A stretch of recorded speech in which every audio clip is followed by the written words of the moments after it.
小朋友咧就唔可以夾硬教嘅，你越叫佢唔好做咧，佢就越會做。Yannick， 所以只可以 chill，let go， 冇所謂。Kids will be kids, right？ Go Carlos go！我平時個人好 chill 嘅喎，即係平日食完飯之後就帶佢哋嚟呢度周圍行下，放下電咁咯。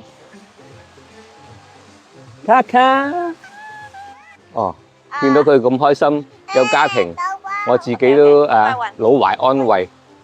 頭先本書寫到咧，讓自己成功嘅速度超過父母老去嘅速度，我覺得佢達到咗咯。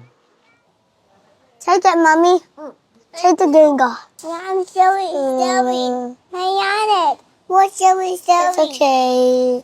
點解我住呢度？因為呢度夠 chill 咯，又多空間，又可以俾啲媽媽放鬆下、chill 下咁，好似我咁，好 chill 嘅。哦，佢話係咪係咯？好正。啊，好唔該。唉，其實使乜咁忙啊 ？Relax。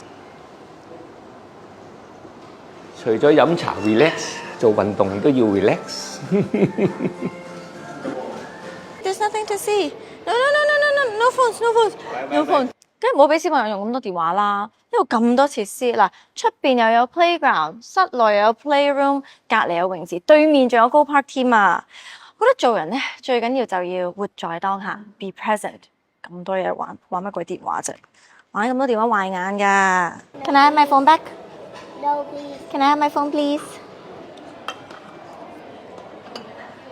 又話叫人唔好用咁多手機。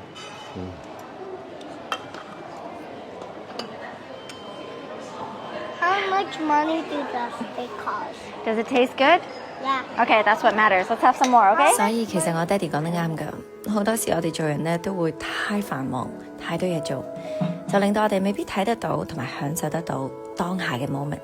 就好似嚟到西沙咁清靜嘅環境、舒服嘅空間，就係話俾你知 ，chill、relax、live in the moment。其實咁都幾開心啊！哇，dinosaur，go！記得點讚關注哦。